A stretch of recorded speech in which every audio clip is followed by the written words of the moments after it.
ओम शांति। 2 सितंबर 2024 के ईश्वरीय महावाक्य। पहले एक नज़र मुरली के मुख्य पॉइंट पर। बाबा ने कहा, बाप ने समझाया है कि मैं सर्वव्यापी नहीं हूँ। सर्वव्यापक तो 5 विकार है, तुम्हारे में भी 5 विकार है, इसलिए तुम महान दुखी हुए हो। अब ईश्वर सर्वव्यापी नहीं है, यह ओपिनियन जरूर लिखवाना है। ओपिनियन कोई भी नहीं लिखकर देते कि दुनिया भर में जो मनुष्य कहते हैं ईश्वर सर्वव्यापी है, यह बड़ी भूल है। भगवान कोई मनुष्य या देवता को नहीं कहा जाता है, भगवान एक है, वह बाप है। उस बाप से ही शांति और सुख का वर्षा मिलता है। ऐसी ओपिनियन लेना है। मुख्य बात जिसमें ही तुम्हारी विजय होनी है, वह लिखाओ कि यह ब्रह्मा कुमारियाँ सत्य कहती है कि ईश्वर सर्वव्यापी नहीं है। पतित पावनी पानी का गंगा नहीं, परंतु एक बाप है। ऐसी ओपिनियन जब लिखे तभी तुम्हारी विजय हो। और फिर बाबा ने कहा, तुम ही अपने तन मन धन से खर्चा कर अपने लिए राजधानी स्थापन करते हो। जो करेगा वह पाएगा। ईश्वरीय मत से बदलकर आसुरी मत हो गई। कैरेक्टर बिगड़ते पतित बन पड़े। पानी में स्नान करने से हम पतित से पावन बन देवता बन जाएंगे। अभी तुम समझते हो कोई भी पावन बन न सके। बाबा जो ओपिनियन चाहते हैं वह कोई नहीं लिखते। बाबा को वह ओपिनियन चाहिए, यह लिखे कि गीता का भगवान श्री कृष्ण नहीं है। श्री कृष्ण तो पूरे 84 जन्म लेते हैं, शिव बाबा है पुनर्जन्म रहित। तो इसमें बहुतों की ओपिनियन चाहिए। और फिर लास्ट में बाबा ने कहा, 5000 वर्ष पहले विश्व में शांति थी। यह एम ऑब्जेक्ट सामने खड़ी है। इनके राज्य में विश्व में शांति थी। यह राजधानी हम फिर से स्थापन कर रहे हैं, अपने ही तन मन धन से। गुप्त रीति। पाप भी गुप्त है, नॉलेज भी गुप्त है, तुम्हारा पुरुषार्थ भी गुप्त है। बच्चे, देह सहित देह के सब संबंध छोड़ो।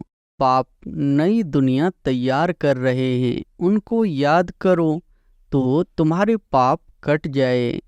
यहाँ सब दुख देने वाले हैं, माँ बाप आदि सब विकारों में फंसा देंगे।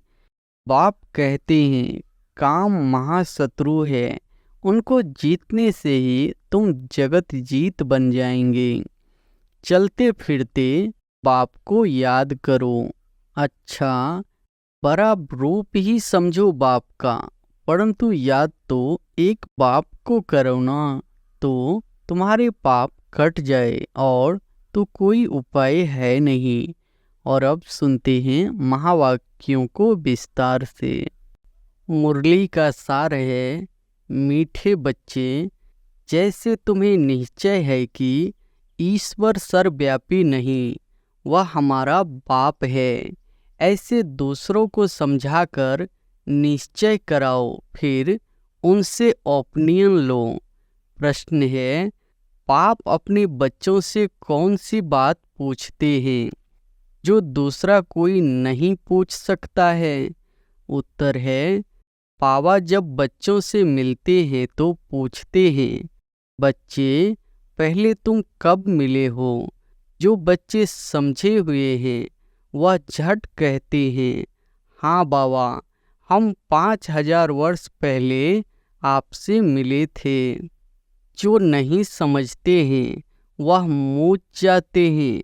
ऐसा प्रश्न पूछने का अकल दूसरे किसी को आएगा भी नहीं।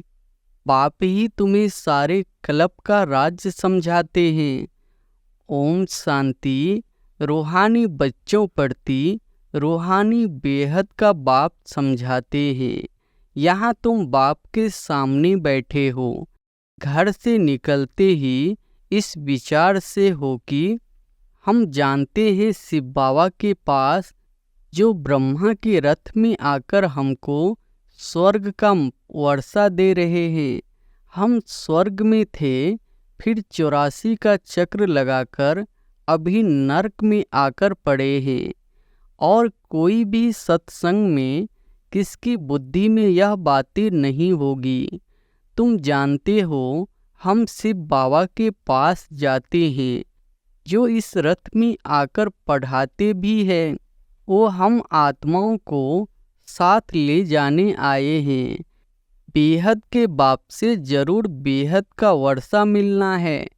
यह तो बाप ने समझाया है कि मैं सर्वव्यापी नहीं हूँ। सर्वव्यापक तो 5 विकार है। तुम्हारे में भी 5 विकार है, इसलिए तुम महान दुखी हुए हो। अब ईश्वर सर्वव्यापी नहीं है, यह ओपिनियन जरूर लिखवाना है। तुम बच्चों को तो पक्का निश्चय है कि ईश्वर बाप सर्वव्यापी नहीं है। बाप सुप्रीम बाप है, सुप्रीम टीचर गुरु भी है। बेहद का सद्गति दाता है, वही शांति देने वाला है। और कोई जगह ऐसे ख्याल कोई नहीं करता है कि क्या मिलना है। सिर्फ कर्ण रस, रामायण, गीता आदि जानकर सुनते हैं। बुद्धि में अर्थ कुछ नहीं। आगे हम परमात्मा सर्वव्यापी कहते थे, अब बाप समझाते हैं यह तो झूठ है, बड़ी ग्लानि की बात है। तो यह ओपिनियन भी बहुत ज़रूरी है। आजकल जिसने तुम ओपनिंग आदि कराते हो, वह लिखते हैं ब्रह्मा कुमारियाँ अच्छा काम करती है, बहुत अच्छी समझानी देती है, ईश्वर को प्राप्त करने का रास्ता बताती है। इससे लोगों के दिल पर सिर्फ अच्छा असर पड़ता है। बाकी यह ओपिनियन कोई भी नहीं लिख कर देते कि दुनिया भर में जो मनुष्य कहते हैं ईश्वर सर्वव्यापी है, यह बड़ी भूल है। ईश्वर तो बाप, टीचर, गुरु है। एक तो मुख्य बात है यह। दूसरा, फिर ओपिनियन चाहिए कि इस समझाने से हम समझते हैं गीता का भगवान श्री कृष्ण नहीं है। भगवान कोई मनुष्य या देवता को नहीं कहा जाता है। भगवान एक है, वह बाप है। उस बाप से ही शांति और सुख का वर्षा मिलता है। ऐसी ऐसी ओपिनियन लेना है। अभी जो तुम ओपिनियन लेते हो वह कोई काम की नहीं लिखते हैं। हाँ, इतना लिखते हैं कि यहाँ शिक्षा बहुत अच्छी देते हैं। बाकी मुख्य बात जिसमें ही तुम्हारी विजय होनी है, वह लिखाओ कि यह ब्रह्मा कुमारियाँ सत्य कहती है कि ईश्वर सर्वव्यापी नहीं है। वह तो बाप है, वही गीता का भगवान है। आकर भक्ति मार्ग से ज्ञान देते हैं। यह भी ओपिनियन जरूरी है कि पतित पावनी पानी की गंगा नहीं, परंतु एक बाप है। ऐसी ऐसी ओपिनियन जब लिखे तभी तुम्हारी विजय हो। अभी टाइम पड़ा है। अभी तुम्हारी जो सर्विस चलती है, इतना खर्चा होता है, यह तो तुम बच्चे ही 1-2 को मदद करते हो। बाहर वालों को तो कुछ पता ही नहीं। तुम ही अपने तन मन धन से खर्चा कर अपने लिए राजधानी स्थापन करते हो। जो करेगा वह पाएगा, जो नहीं करते वह पाएंगे भी नहीं। कल्प कल्प तुम ही करते हो, तुम ही निश्चय बुद्धि होते हो। तुम समझते हो कि बाप बाप भी है, टीचर भी है। गीता का ज्ञान भी यथार्थ रीति सुनाते हैं।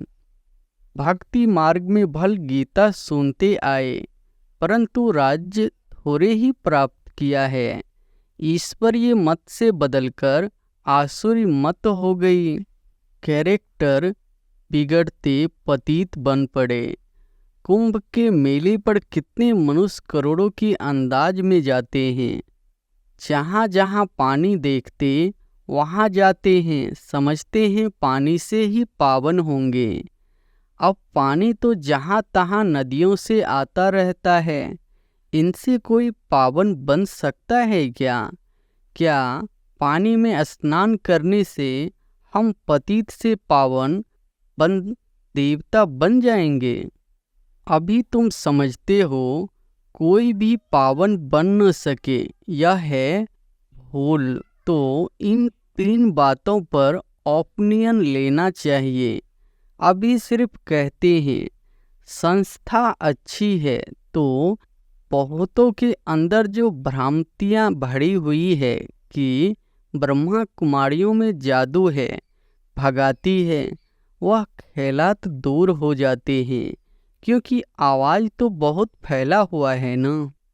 विलय तक यह आवाज़ गया था कि इनको 16,108 रानियां चाहिए। उनसे 400 मिल गई है, क्योंकि उस समय सत्संग में 400 आते थे। बहुतों ने विरोध किया, पिकेटिंग आदि भी करते थे, परंतु बाप के आगे तो कोई की चल न सके। सब कहते थे यह जादूगर फिर कहाँ से आया। फिर वंडर देखो, बाबा तो कराची में था, आपे ही सारा झुंड आपस में मिलकर भाग आया। कोई को पता नहीं पड़ा कि हमारे घर में कैसे भागे, यह भी ख्याल नहीं किया। इतने सब कहाँ जाकर रहेंगे। फिर फट से बंगला ले लिया तो जादू की बात हो गई ना। अभी भी कहते रहते हैं यह जादूगरनी है। ब्रह्मा कुमारियों के पास जाएंगे तो फिर लौटेंगे नहीं। यह स्त्री पुरुष को भाई बहन बनाती है, फिर कितने तो आते ही नहीं है। अभी तुम्हारी प्रदर्शनी आदि देखकर वह जो बातें बुद्धि में बैठी हुई है वह दूर होती है। बाकी बाबा जो ओपिनियन चाहते हैं वह कोई नहीं लिखते। बाबा को वह ओपिनियन चाहिए, यह लिखे कि गीता का भगवान श्री कृष्ण नहीं है। सारी दुनिया समझती है श्री कृष्ण भगवान वाच, परंतु श्री कृष्ण तो पूरे 84 जन्म लेते हैं। शिव बाबा है पुनर्जन्म रहित। तो इसमें बहुतों की ओपिनियन चाहिए। गीता सुनने वाले तो ढेर के ढेर है। फिर देखेंगे यह तो अखबार में भी निकल पड़ा है। गीता का भगवान परमपिता परमात्मा शिव है। वही बाप टीचर सर्व का सद्गति दाता है। शांति और सुख का वर्षा सिर्फ उनसे मिलता है। बाकी अभी तुम मेहनत करते हो, उद्घाटन कराते हो, सिर्फ मनुष्यों की भ्रांतियाँ दूर होती है, समझानी अच्छी मिलती है। बाकी बाबा जैसे कहते हैं वह ओपिनियन लिखे। मुख्य ओपिनियन है यह, बाकी सिर्फ राय देते हैं। यह संस्था बहुत अच्छी है, इससे क्या होगा? हाँ, आगे चल जब विनाश और स्थापना नज़दीक होगी तो तुमको यह ओपिनियन भी मिलेंगे, समझकर लिखेंगे। अभी तुम्हारे पास आने तो लगे हैं ना। अभी तुमको ज्ञान मिला है। एक बाप के बच्चे हम सब भाई भाई है। यह किसी को भी समझाना तो बहुत सहज है। सब आत्माओं का बाप एक सुप्रीम बाबा है। उनसे जरूर सुप्रीम बेहद का पद भी मिलना चाहिए। 5,000 वर्ष पहले तुमको मिला था। वो लोग कलयुग की आयु लाखों वर्ष कह देते हैं, तुम 5,000 वर्ष कहते हो। कितना फर्क है। बाप समझाते हैं 5,000 वर्ष पहले विश्व में शांति थी, यह अहम ऑब्जेक्ट सामने खड़ी है। इनके राज्य में विश्व में शांति थी। यह राजधानी हम फिर स्थापन कर रहे हैं। सारे विश्व में सुख शांति थी, कोई दुख का नाम नहीं था। अभी तो अपार दुख है। हम यह सुख शांति का राज्य स्थापन कर रहे हैं अपने ही तन मन धन से। गुप्त रीति, बाप भी गुप्त है, नॉलेज भी गुप्त है, तुम्हारा पुरुषार्थ भी गुप्त है। इसलिए बाबा गीत कविताएं आदि भी पसंद नहीं करते हैं। वह है भक्ति मार्ग। यहाँ तो चुप रहना है, शांति में चलते फिरते बाप को याद करना है और सृष्टि चक्र बुद्धि में फिराना है। अभी हमारा यह अंतिम जन्म है।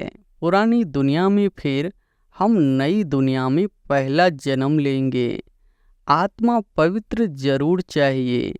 अभी तो सब आत्माएं पतित है। तुम आत्मा को पवित्र बनाने के लिए बाप से योग लगाते हो। बाप खुद कहते हैं, बच्चे देह सहित देह के सब संबंध छोड़ो।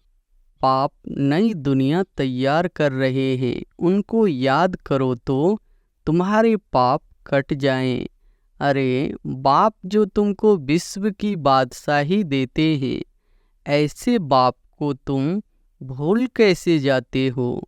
वह कहते हैं, बच्चे यह अंतिम जन्म सिर्फ पवित्र बनो। अब इस मृत्यु लोक का विनाश सामने खड़ा है। यह विनाश भी हूबहू 5000 वर्ष पहले ऐसे ही हुआ था। यह तो स्मृति में आता है ना। अपना राज्य था तो दूसरा कोई धर्म नहीं था। बाबा के पास कोई भी आता है तो उससे पूछता हूँ, आगे कब मिले हो। कोई तो जो समझे हुए हैं वह झट कह देते हैं 5000 वर्ष पहले। कोई नए आते हैं तो मूंझ पड़ते हैं। बाबा समझ जाते हैं कि ब्राह्मणी ने समझाया नहीं है। फिर कहता हूँ, सोचो तो स्मृति आती है। यह बात और तो कोई भी पूछ न सके। पूछने का अकल आएगा ही नहीं। वह क्या जाने इन बातों से। आगे चलकर तुम्हारे पास बहुत आकर सुनेंगे जो इस कुल के होंगे। दुनिया बदलनी तो जरूर है। चक्र का राज तो समझा दिया है। अब नई दुनिया में जाना है। इस पुरानी दुनिया को भूल जाओ। बाप नया मकान बनाते हैं तो बुद्धि उसमें चली जाती है। पुराने मकान में फिर ममत्व नहीं रहता है। यह फिर है बेहद की बात। बाप नई दुनिया स्वर्ग स्थापन कर रहे हैं। इसलिए अब इस पुरानी दुनिया को देखते हुए भी नहीं देखो। ममत्व नई दुनिया में रहे। इस पुरानी दुनिया से वैराग्य। वह तो हठ योग से हद का संन्यास कर जंगल में जाकर बैठते हैं। तुम्हारा तो है सारी पुरानी दुनिया से वैराग्य। इसमें तो अथाह दुख है। नई सतयुगी दुनिया में अपार सुख है तो जरूर उनको याद करेंगे। यहाँ सब दुख देने वाले हैं। माँ बाप आदि सब विकारों में फंसा देंगे। बाप कहते हैं काम महाशत्रु है, उनको जीतने से ही तुम जगत जीत बनेंगे। यह राजयोग पाप सिखलाते हैं जिससे हम यह पद पाते हैं। बोलो, हमको स्वप्न में भगवान कहते हैं पावन बनो तो स्वर्ग की राजाई मिलेगी। तो अब मैं एक जन्म अपवित्र बन अपनी राजाई गवाऊंगी थोड़े ही। इस पवित्रता की बात पर ही झगड़ा चलता है। द्रौपदी ने भी पुकारा है। यह दुशासन हमको नंगन करते हैं।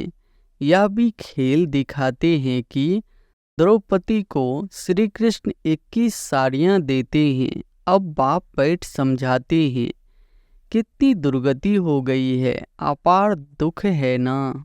सतयुग में अपार सुख था, अब मैं आया हूँ अनेक अधर्म का विनाश और एक सत्धर्म की स्थापना करने। तुमको राज्य भाग देकर वानप्रस्थ में चले जाएंगे।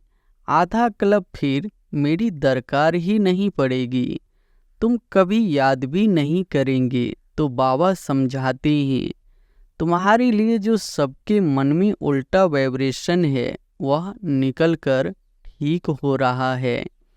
बाकी मुख्य बात है ओपिनियन लिखा लो, ईश्वर सर्वव्यापी नहीं है। उसने तो आकर राजयोग सिखाया है। पतित पावन भी बाप है, पानी की नदियाँ थोड़े ही पावन बना सकेगी। पानी तो सब जगह होता है। अब बेहद का बाप कहते हैं, अपने को आत्मा समझो, देह सहित देह के सब संबंध छोड़ो। आत्मा ही एक शरीर छोड़ दूसरा लेती है। वह फिर कह देते, आत्मा निर्लेप है, आत्मा सो परमात्मा। यह है भक्ति मार्ग की बातें। बच्चे कहते हैं, बाबा याद कैसे करें? अरे अपनी को आत्मा तो समझते हो ना। आत्मा कितनी छोटी बिंदी है, तो उनका बाप भी इतना छोटा होगा। वह पुनर्जन्म में नहीं आता है, यह बुद्धि में ज्ञान है। बाप याद क्यों नहीं आएगा? चलते फिरते बाप को याद करो। अच्छा, बड़ा रूप ही समझो बाप का, परंतु याद तो एक को करो ना, तो तुम्हारे पाप कट जाए। और तो कोई उपाय है नहीं। जो समझते हैं वह कहते हैं, बाबा आपकी याद से हम पावन दुनिया विश्व के मालिक बनते हैं, तो हम क्यों नहीं याद करेंगे? एक दो को भी याद दिलाना है तो पाप कट जाए। अच्छा, मीठे मीठे सिकिलधे बच्चों प्रति माता पिता बाप दादा का याद प्यार और गुड मॉर्निंग। रूहानी बाप की रूहानी बच्चों को नमस्ते। धारणा के लिए मुख्य सार पहली पॉइंट है, जैसे बाप और नॉलेज गुप्त है, ऐसे पुरुषार्थ भी गुप्त करना है। गीत कविताओं आदि के बजाय चुप रहना अच्छा है। शांति में चलते फिरते बाप को याद करना है। दूसरी पॉइंट है, पुरानी दुनिया बदल रही है, इसलिए इससे ममत्व निकाल देना है। इसे देखते हुए भी नहीं देखना है। बुद्धि नई दुनिया में लगानी है। वरदान है, ब्राह्मण जन्म की विशेषता को नेचुरल नेचर बनाने वाले सहज पुरुषार्थी भव। ब्राह्मण जन्म की विशेषता को नेचुरल नेचर बनाने वाले सहज पुरुषार्थी भव। ब्राह्मण जन्म भी विशेष, ब्राह्मण धर्म और कर्म भी विशेष अर्थात सर्वश्रेष्ठ है, क्योंकि ब्राह्मण कर्म में फॉलो साकार ब्रह्मा बाप को करते हैं, तो ब्राह्मणों की नेचर ही विशेष नेचर है। साधारण व मायावी नेचर ब्राह्मणों की नेचर नहीं। सिर्फ यही स्मृति स्वरूप में रहे कि मैं विशेष आत्मा हूँ। यह नेचर जब नेचुरल हो जाएगी, तब बाप समान बनना सहज अनुभव करेंगे। स्मृति स्वरूप से समर्थी स्वरूप बन जाएंगे। यही सहज पुरुषार्थ है। स्लोगन है, पवित्रता और शांति की लाइट चारों ओर फैलाने वाले ही लाइट हाउस है। पवित्रता और शांति की लाइट चारों ओर फैलाने वाले ही लाइट हाउस है। अच्छा, ओम शांति।